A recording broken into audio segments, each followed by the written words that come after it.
Bapak Profesor Dr. Haji Kamal Alamsyah MSI yang kami hormati dan Bapak Rifki Khairul Arifin SIP MAP yang kami hormati. Di sini kami dari kelompok 4 akan mempresentasikan hasil diskusi kami mengenai materi kepemimpinan. Materi ini disusun oleh Dayang Reka Septula, Vina Alfionita, Nadia Tania Lisnawati, Haris Farhan, dan saya sendiri Muhammad Farhan Akbar Maulana, serta Bayi Haki Hussein. Pertama-tama, marilah kita panjatkan puji dan syukur hadirat Tuhan Yang Maha Esa, karena berkat rahmat dan karunia-Nya kita dapat berkumpul pada Zoom kali ini dengan keadaan sehat walafiat. Tak lupa salawat serta salam senantiasa kita curahkan kepada junjungan kita Nabi besar Muhammad SAW. Untuk materi pertama akan disampaikan oleh Saudari Nadia. Kepada Saudari Nadia, dipersilahkan. Bismillahirrahmanirrahim. Assalamualaikum warahmatullahi wabarakatuh. Pengertian kepemimpinan. Kepemimpinan adalah kemampuan seseorang mempengaruhi dan memotivasi orang lain untuk melakukan sesuatu sesuai tujuan bersama. Kepemimpinan meliputi proses mempengaruhi dalam menentukan tujuan organisasi, memotivasi perilaku pengikut untuk mencapai tujuan, mempengaruhi untuk memperbaiki kelompok dan budayanya. Sedangkan kekuasaan adalah kemampuan untuk mempengaruhi orang lain untuk mau melakukan apa yang diinginkan pihak lainnya. Slide selanjutnya. Kepemimpinan menurut para ahli. 1. Menurut Dr. Andes Haji Malayu SP Hasibuan, pemimpin adalah seseorang dengan wewenang kepemimpinannya mengarahkan bawahannya untuk mengerjakan sebagian dari pekerjaannya dalam mencapai tujuan.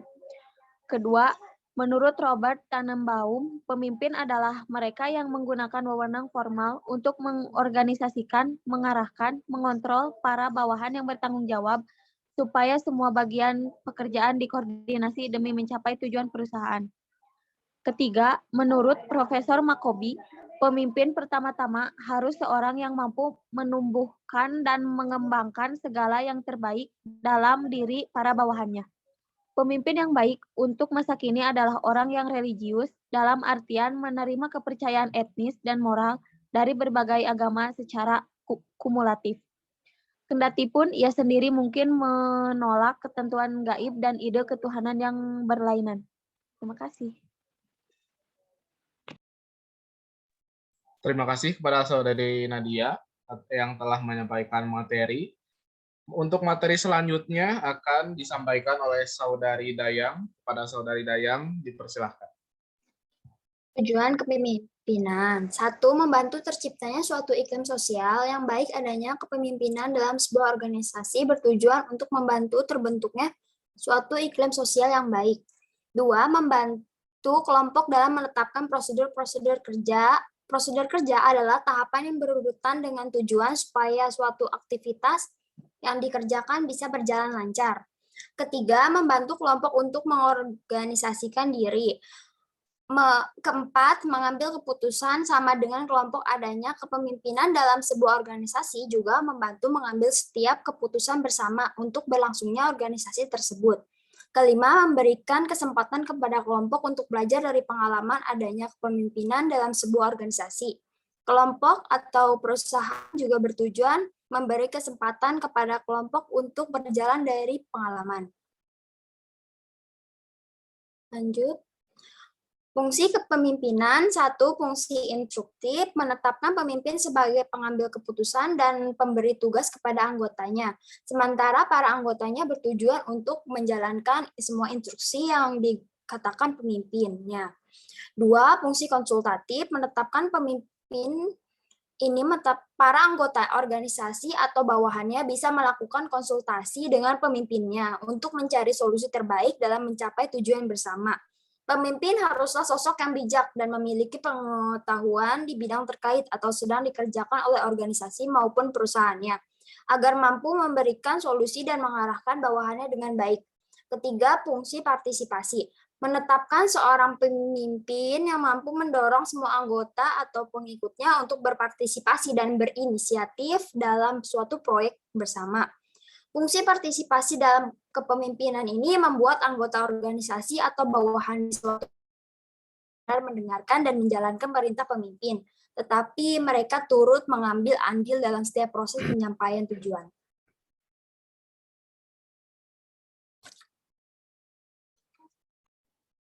Terima kasih kepada Saudari Dayang yang telah menyampaikan materi. Untuk materi selanjutnya akan disampaikan oleh Saudara Haris. Kepada Saudara Haris, dipersilahkan. Hal-hal yang harus dimiliki seorang pemimpin. 1. Memotivasi diri. 2. Kemampuan berbicara di muka umum. 3. Pemahaman teknik alat kendali mutu. 4. Kemampuan memecahkan masalah dengan sistem. 5. Transfer pengetahuan kepada bawahan. 6. Memotivasi bawahan. 7. Mengenali karakteristik bawahan. 8. Keinginan mengetahui perkembangan. 9. Keinginan melakukan perubahan atau perbaikan. 10. Sikap mental. 11. Citra diri. Kepemimpinan yang efektif. 1. Mampu memutuskan atau memecahkan masalah. 2. Mampu merencanakan atau menetapkan prioritas. 3. Mampu memotivasi. 4. Mampu berkomunikasi. 5. Mampu melakukan presentasi atau pidato. Yang keenam, mampu mengajar atau mentransfer pengetahuan. Ketujuh, mampu menangani konflik. 8. Mampu membimbing. Selanjutnya ada strategi pemimpin dalam kepemimpinannya agar dapat mempengaruhi orang lain, yaitu menggunakan data dan fakta untuk mengemukakan argumen dan alasan yang logis. Lalu ada bersikap bersahabat dan mendukung upaya yang baik dalam perusahaan, memobilisasi atau mengaktifkan orang lain untuk melaksanakan pekerjaan, lalu melakukan negosiasi, menggunakan pendekatan langsung dan kalau terpaksa menggunakan paksaan, memperoleh dukungan dari atasan atau orang yang memiliki kedudukan lebih tinggi dalam organisasi. Terakhir, memberikan hukuman terhadap perilaku yang menyimpang.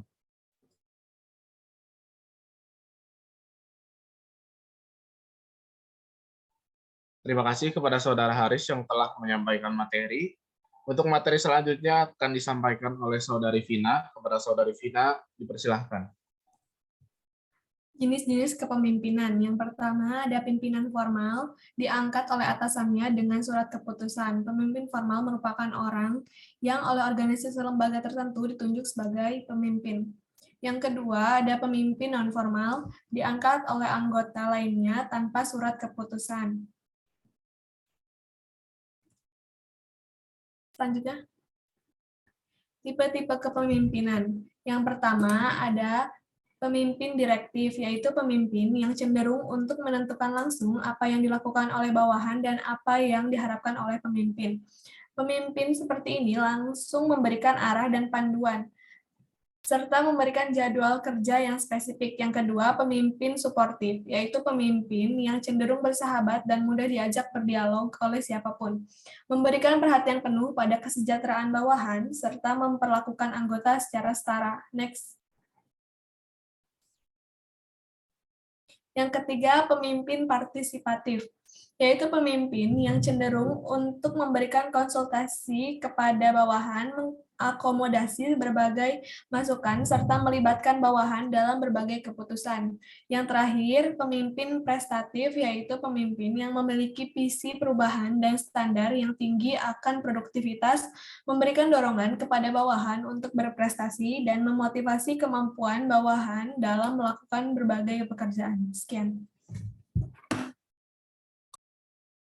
Terima kasih kepada Saudari Vina yang telah menyampaikan materi. Untuk materi selanjutnya, yaitu materi terakhir, akan disampaikan oleh Saudara Baihaqi. Kepada Saudara Baihaqi, dipersilahkan. Terima kasih. Gaya kepemimpinan. 1. Gaya otoratis. Umumnya, seorang pemimpin otokratis percaya bahwa dia adalah orang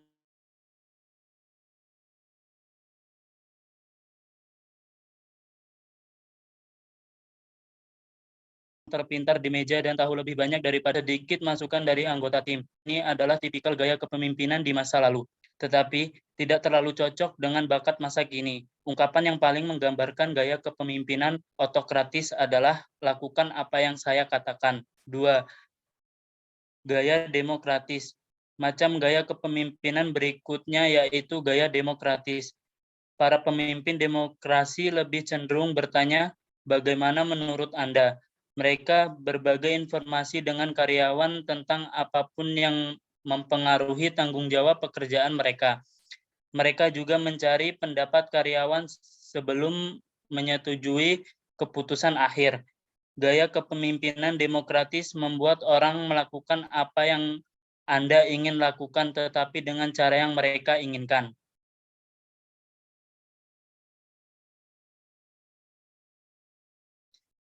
Tiga, gaya afiliasi.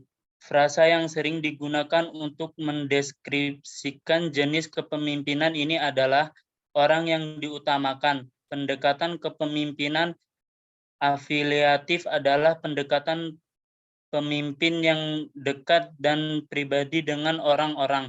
Seorang pemimpin yang mempraktikkan gaya ini memperhatikan dan mendukung kebutuhan emosional anggota tim. 4. Gaya laissez-faire. Pemimpin jenis ini hanya terlibat dalam kuantitas yang kecil di mana para bawahannya yang secara aktif menentukan tujuan dan penyelesaian masalah yang dihadapi. 5. Kepemimpinan transformasional. Para pemimpin ini cenderung cerdas secara emosional, energik, dan penuh gairah. Mereka tidak hanya berkomitmen untuk membantu organisasi mencapai tujuannya, tetapi juga membantu anggota kelompok memenuhi potensi mereka. 6. Kepemimpinan transaksional. Gaya kepemimpinan transaksional memandang hubungan pemimpin-pengikut sebagai transaksi. Dengan menerima posisi sebagai anggota kelompok, individu tersebut setuju untuk mematuhi pemimpin. Transaksi berfokus pada pengikut yang menyelesaikan tugas yang diperlukan dengan imbalan kompensasi uang. 7. Kepemimpinan situasional. 4 gaya utama kepemimpinan antara lain telling, memberi tahu orang apa yang harus dilakukan, menjual, meyakinkan pengikut untuk membeli ide dan pesan mereka, berpartisipasi, mengizinkan anggota kelompok untuk mengambil peran lebih aktif dalam proses pengambilan keputusan, mendelegasikan, mengambil pendekatan lepas tangan untuk kepemimpinan dan mengizinkan anggota kelompok untuk membuat sebagian besar keputusan. Baik, terima kasih kepada Saudara Baihaqi yang telah menyampaikan materi.